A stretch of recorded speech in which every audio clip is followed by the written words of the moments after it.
So hello everyone, this is Varsha and welcome back to Mastermind. तो guys, जैसे कि तुमने इस वीडियो के टाइटल में देखा, तुम लोगों का काफ़ी सारे लोगों का रिक्वेस्ट आ रहा था इनफॉर्मल लेटर के ऊपर वीडियो के लिए। तो finally this video is out. इस वीडियो में हम तुम्हारा आईसीएसई हिंदी का 2025 के लिए इनफॉर्मल लेटर का ऑफिशियल फॉर्मेट डिस्कस करने वाले हैं। और गाइज, मैं तुम्हें स्टार्टिंग में ही बता दूँ कि अगर तुम ये फॉर्मेट को फॉलो करते हो तो तुम्हें यहाँ पर लेटर राइटिंग में फुल मार्क्स मिलेगा। तो इस फॉर्मेट को तुम लोग फॉलो कर सकते हो। अब देखो, ये बेसिकली हम लोग जो इनफॉर्मल लेटर है, ये किसको लिखते हैं? इसको अनौपचारिक लेटर बोला जाता है हिंदी में, अनौपचारिक लेटर। तो ये हम लोग basically family members, friends, relatives को लिखते हैं। तो अगर तुम मान लो तुम्हें बोला गया है लिखने के लिए लेटर पिताजी को या माताजी को या फिर चाचा जी को, या फिर तुम्हें बोला गया है अपने छोटे भाई को पत्र लिखो, छोटी बहन को पत्र लिखो, तो या फिर मित्र को पत्र लिखो, तो ये होता है हमारा इनफॉर्मल लेटर। तो सबसे पहले हमें क्या लिखना है? सेंडर्स एड्रेस लिखना है, जैसे हम लोग इंग्लिश में लिखते हैं। तो ये तुम्हारा एड्रेस होगा। तुम यहाँ पर अपना ओन पर्सनल एड्रेस लिख सकते हो, या फिर तुम लोग सिंपली इसको याद करके यही लिख सकते हो। तो यहाँ पर क्या लिखा है? 22 कमला नगर दयाल बाग। यहाँ पर भी एक कॉमा होगा, कॉमा इज मिसिंग। तो यहाँ पर दयाल बाग, फिर आगरा लिखा है, यानी कि सिटी का नाम। और उसके बाद तुम्हें यहाँ पर पिन कोड मेंशन करना है, एक डैश देकर। 6 डिजिट्स का यहाँ पर पिन कोड होता है। देखो, यहाँ पर मेरा सजेशन है कि तुम यहाँ पर 3 से 4 लाइन के अंदर अपना एड्रेस लिखो और अलग अलग लाइन में लिखना, बिल्कुल इस तरीके से। सब कुछ एक्सट्रीम लेफ्ट हैंड साइड में होगा। कुछ बुक्स में यहाँ पर तुम्हारा फॉर्मेट दिया रहता है कि राइट हैंड साइड में, यहाँ पर तुम्हारा सपोज ये शीट है तो इधर दिया रहता है तुम्हारा एड्रेस। इस तरीके से तुम्हें नहीं करना है। आईसीएसई में सब कुछ लेफ्ट हैंड साइड से स्टार्ट होता है, एकदम एक्सट्रीम लेफ्ट हैंड मार्जिन से। तो तुम्हें यहाँ पर यही फॉलो करना है ताकि तुम्हें यहाँ पर फुल मार्क्स मिले। तो ये तुम्हारा लेटर का एड्रेस हो गया। फिर तुम्हें एक लाइन लीव करना है आफ्टर राइटिंग द एड्रेस, और उसके बाद तुम्हें लिखना है दिनांक, यानी कि डेट। तो दिनांक जो है, इसका स्पेलिंग याद कर लो, बिकॉज ये एग्जाम में तुम्हें खुद से लिखना पड़ेगा दिनांक। दिनांक लिखने के बाद तुम्हें यहाँ पर डॉट डॉट देना है, या फिर तुम लोग सिंपली ऐसे हाइफन दे सकते हो। और तुम्हें यहाँ पर कल तुम्हारा एग्जाम है, तो 6 मार्च को तुम लोग ये लेटर लिखने वाले हो, तो तुम लोग लिखोगे 6 मार्च। मार्च का स्पेलिंग याद कर लो, कॉमा दोगे और उसके बाद 2025 लिखना है। अब कुछ लोग पूछेंगे कि क्या हमें ये जो है नंबर्स में लिखना है ना, मतलब हिंदी वाला नंबर में लिखना है? तो हिंदी में नहीं, ऐसे ही लिखना है। ऐसे अगर तुम लोग लिखते हो तो तुम्हारा मार्क्स डिडक्ट नहीं होगा, डोंट वरी। दिनांक यानी कि डेट लिखने के बाद तुम्हें एक लाइन को लीव करना है, और उसके बाद तुम्हें यहाँ पर लिखना है प्रिय। प्रिय लिखने के बाद यहाँ पर मित्र का नाम लिखना है, या फिर तुम मान लो छोटे भाई या बहन को लिख रहे हो तो तुम्हें यहाँ पर लिखना है प्रिय, राम, श्याम, जो भी तुम अपने मन से यहाँ पर लिख सकते हो नाम।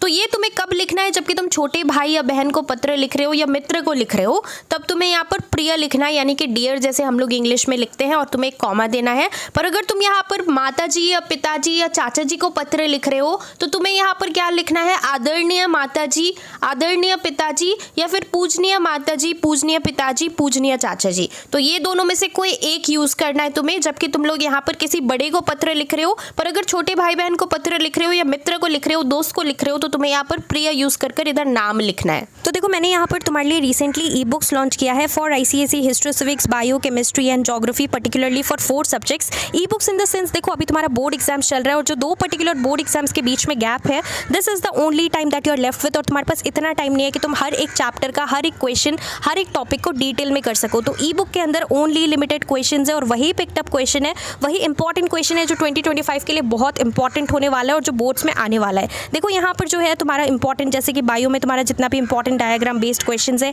केमिस्ट्री में तुम्हारा जितना भी इंपॉर्टेंट इक्वेशंस है, बैलेंसिंग द इक्वेशंस, और जितना भी टाइप्स का क्वेश्चन है, हर एक क्वेश्चन इंक्लूडेड है। प्लस तुम्हारा ज्योग्राफी में एमसीक्यूज, जितना भी थ्योरी क्वेश्चंस है, इंक्लूडेड है। हिस्ट्री सिविक्स में जितना भी important long question and answer, short questions है, सारा कुछ यहाँ पर सिविक्स एंड हिस्ट्री का इंक्लूडेड है। तो तुम लोग समझ सकते हो गाइज कि ये काफ़ी ज़्यादा तुम्हारे लिए हेल्पफुल होने वाला है। और देखो, यहाँ पर लास्ट टाइम भी हमने ई बुक्स लॉन्च किया था, और 2024 बैच जो कि तुम्हारे सीनियर्स है, उन लोगों का काफ़ी ज़्यादा हेल्प हुआ था, जिन लोगों ने यहाँ पर ई बुक से प्रिपरेशन किया था। एकदम same to same common questions, 95 plus common questions यहाँ पर तुम्हें बोर्ड्स में उन लोगों को मिला था। तो उन लोगों का काफ़ी हेल्प हुआ था जिन लोगों ने यहाँ पर ई बुक से प्रिपरेशन किया था। तुम लोग जाकर पुराना वीडियोस चेकआउट कर सकते हो, रिव्यूज़ देख सकते हो, कमेंट्स पढ़ सकते हो। और काफ़ी सारे स्टूडेंट्स ने इस बार हिस्ट्री और ज्योग्राफी का ऑलरेडी अवेल कर लिया है वो ई बुक्स। अगर तुमने नहीं किया है तो तुम लोग जरूर यहाँ पर लिंक डिस्क्रिप्शन बॉक्स के अंदर है, चेकआउट करना। प्राइस तुम लोग देख सकते हो। For chemistry it is 149, bio 149, for history civics it is 135, and for geography also it is the same. और ये तुम्हारे लिए काफ़ी ज़्यादा हेल्पफुल होने वाला है। अगर तुम इवन स्कूल का प्रेस्क्राइब टेक्स्ट बुक भी फॉलो नहीं करते हो और जितना भी क्वेश्चंस है ई बुक से सब कुछ कर लेते हो, यहाँ पर सॉल्यूशंस भी प्रोवाइडेड है। And the best part is that this is a hand written e book, तो तुम्हें यहाँ पर कोई मिस्टेक्स भी नहीं मिलेगा। तो तुम लोग यहाँ पर सिंपली इधर से पढ़ सकते हो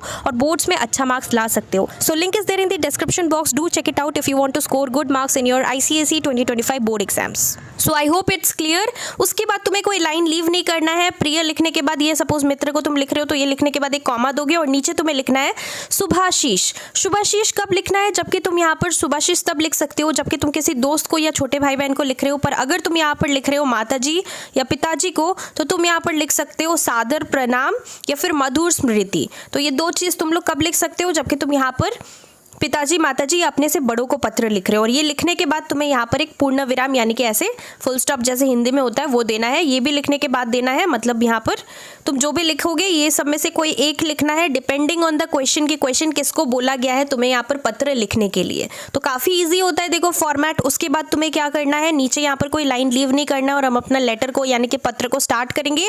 फर्स्ट लाइन जो है ये रेडीमेड लाइन है, तुम लोग रट के जा सकते हो। ये सभी के लिए कॉमन है, चाहे तुम यहाँ पर छोटे भाई को लिख रहे हो, मित्र को लिख रहे हो या फिर तुम ये पत्र मान लो कि अपने से किसी बड़े को लिख रहे हो, तुम लोग ये लाइन रट लेना ये इंट्रोडक्शन में।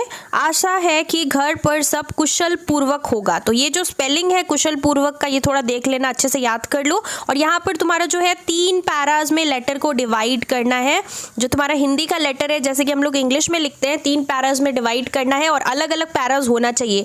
अगर तुम यहाँ पर ऐसे लेटर अगर स्टार्ट कर रहे हो लेटर को एक ही लाइन मतलब एक ही पूरा पैराग्राफ के अंदर तीनों यहाँ पर तुम लोग लिख दे रहे हो introduction body and conclusion, so that is the wrong format and you will not get good marks. तो ये चीज़ को फॉलो करना है। अब तुम्हारा जैसे ही लेटर यहाँ पर खत्म होगा, लेटर खत्म होने के बाद एक लाइन यहाँ पर लीव कर देना। मान लो यहाँ पर तुम्हारा लेटर खत्म हुआ, एक लाइन यहाँ पर लीव कर देना और नेक्स्ट लाइन में तुम्हें लिखना है। अगर मित्र को तुमने यहाँ पर लेटर लिखा है, पत्र लिखा है तो तुम लिखोगे तुम्हारा मित्र, या फिर तुमने अगर यहाँ पर पिताजी को या माताजी को पत्र लिखा है तो तुम लिखोगे आपकी बेटी या आपका बेटा डिपेंडिंग ऑन योर जेंडर।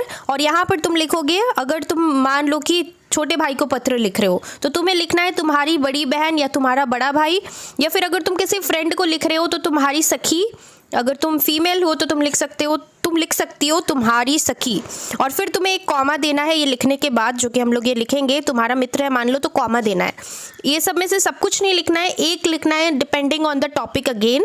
जो क्वेश्चन में मतलब छोटे भाई को बोला हो तो तुम्हें उसके अकॉर्डिंग इसको कस्टमाइज करना है। और लास्टली कोई लाइन लीव नहीं करना है और उसके नीचे तुम्हें यहाँ पर अपना नाम लिखना है। डैश मैंने तुम्हें जस्ट ऐसे ही दिया है यहाँ पर, ये नहीं कि तुम यहाँ पर डैश कर दो, डैश नहीं करना है, यहाँ पर खुद का नाम लिखना है। और नाम तुम यहाँ पर ओनली फर्स्ट नेम लिखोगे, टाइटल नहीं लिखोगे, बिकॉज तुम्हारा नाम ही उन लोगों को बस जानना है। जो तुम्हारा टाइटल है उससे कोई मतलब नहीं है and they know your title, right. तो मैंने यहाँ पर गाइस तुम्हें ऑफिशियल हिंदी का फॉर्मेट बताया। आई होप कि तुम्हें समझ में आ गया। इसका तुम लोग सिंपली क्या कर सकते हो, नोट डाउन करके रखो और तुम यहाँ पर एड्रेस सब जो भी है पहले से लिख के रखो, याद करके रखो, बिकॉज एग्जाम में स्पेलिंग मिस्टेक काफ़ी ज़्यादा हो जाएगा अगर तुम लोग यहाँ पे पहले से घर से प्रैक्टिस करके नहीं जाते हो फॉर्मेट।